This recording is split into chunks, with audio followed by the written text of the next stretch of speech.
Bienvenue sur Comme3Com, l'émission qui est produite par le blog wowcomcestbeau.fr. Aujourd'hui, on va explorer un sujet qui intéresse de plus en plus de monde, on dirait. Comment on fait pour lancer son propre podcast? C'est vrai que c'est un format hyper séduisant, que l'on soit entrepreneur, expert ou même juste passionné par quelque chose. C'est un bon moyen de partager ses idées, de toucher son public différemment. Oui, tout à fait. Et d'ailleurs, le blog Wow comme c'est beau, il utilise lui-même ce format audio. Comme 3Com, c'est aussi ça. Une autre façon de découvrir les articles du blog. C'est une mise en pratique directe, en fait. Exactement. Et juste avant qu'on plonge dans les étapes, peut-être une petite suggestion d'écoute, un peu hors sujet communication, mais pour le plaisir, le podcast L'interview surprise du collectif Sidekicks. C'est de l'humour, leurs interviews sont complètement improvisées, c'est assez drôle. Voilà, petite parenthèse fermée. Alors, bon, comment on s'y prend pour démarrer son podcast? C'est quoi les grandes étapes? Alors, le point de départ, vraiment la base, c'est de bien définir son projet. Avant même de penser au micro, à la musique, tout ça, il faut se poser la question de quoi je vais parler, au juste. Quel est le cœur de mon sujet? Et très important, à qui je m'adresse? C'est qui mon public cible?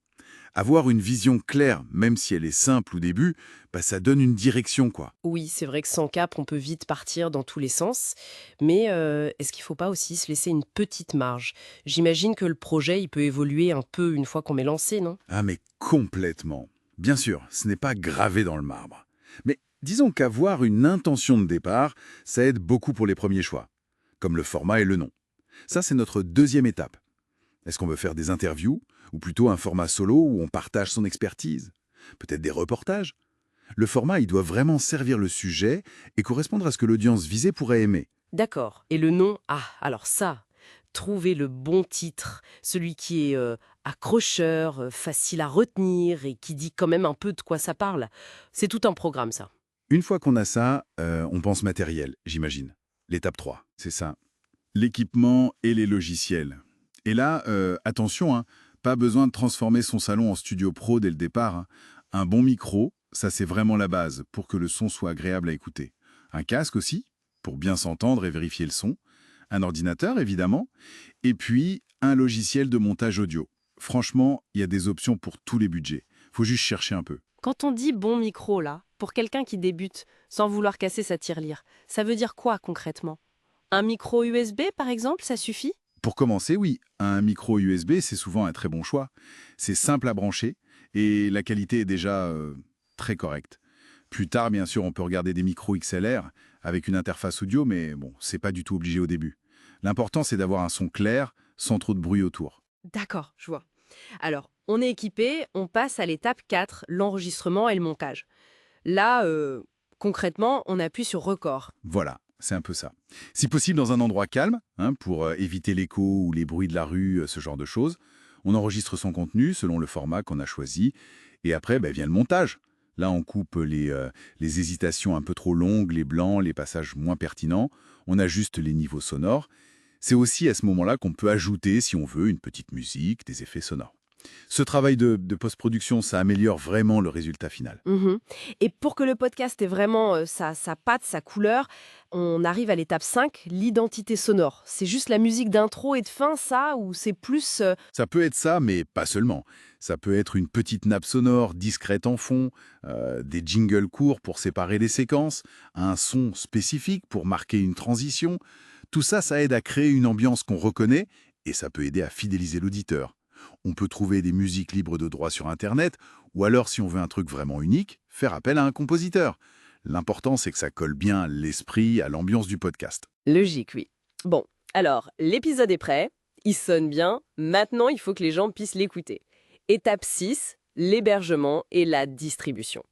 C'est là que ça devient un peu technique, c'est ça? Un petit peu. Oui, mais franchement, rien d'insurmontable. Il faut choisir ce qu'on appelle une plateforme d'hébergement. On entend souvent parler de Ousha, Podbean, Libsyn, il y en a d'autres. C'est là qu'on va, disons, déposer nos fichiers audio. Et surtout, c'est l'hébergeur qui va générer le fameux flux RSS. Ah oui, le flux RSS, j'en entends toujours parler. Voilà. C'est un peu comme l'adresse publique de votre podcast. Et c'est ce flux qu'on va ensuite soumettre aux différentes plateformes d'écoute. Apple Podcast, Spotify, Deezer, Google Podcast, pour que les auditeurs puissent trouver le podcast et s'y abonner. D'accord. Donc, l'hébergeur, c'est vraiment le maillon central pour que ça soit diffusé partout. Et une fois que c'est en ligne, le travail n'est pas fini, j'imagine. Reste l'étape 7A là, la promotion. Exactement. Un podcast, même s'il est génial, il a besoin d'être découvert. Donc il faut en parler, utiliser ses réseaux sociaux, peut-être créer une newsletter, faire des petits extraits vidéo, des audiogrammes, c'est assez à la mode. On peut aussi contacter d'autres podcasteurs pour voir si on peut faire des collaborations, des échanges de visibilité, ou même juste mentionner son podcast dans sa signature d'email. Chaque petite action compte pour attirer les premières écoutes. Oui, ça demande quand même pas mal d'énergie, cette partie promo, hein. On dirait presque un autre métier à côté de la création du contenu. Ça demande de la régularité, c'est sûr. On n'est pas obligé de tout faire d'un coup, mais prévoir quelques actions de com à chaque sortie d'épisode, c'est une bonne habitude. D'accord. Et pour savoir si tout ça porte ses fruits, on arrive à la dernière étape, la 8, l'analyse des performances. Regardez les chiffres, quoi. Oui, mais sans se noyer dedans non plus. Les plateformes d'hébergement donnent accès à pas mal de statistiques. Le nombre d'écoutes par épisode, d'où viennent les auditeurs, parfois même combien de temps ils restent à l'écoute. Ces infos, ça aide à comprendre ce qui marche, ce qui plaît, quel sujet intéresse le plus. Et ça permet d'ajuster un peu sa stratégie pour la suite. Et bien sûr, les retours directs des auditeurs, les commentaires, les messages, ça c'est aussi super précieux. Eh bien, voilà un parcours bien détaillé en 8 étapes. Ça démystifie pas mal le processus, je trouve. Merci beaucoup pour cet éclairage. Ça donne presque envie de se lancer, ou en tout cas, ça donne envie d'écouter attentivement les prochaines créations qui pourraient naître. Tout à fait. Et pour celles et ceux qui préfèrent écouter plutôt que lire, n'oubliez pas que le blog Wow comme Seb continue de proposer ses articles en version audio, ici même sur Com3Com. Rendez-vous au prochain épisode. Ciao.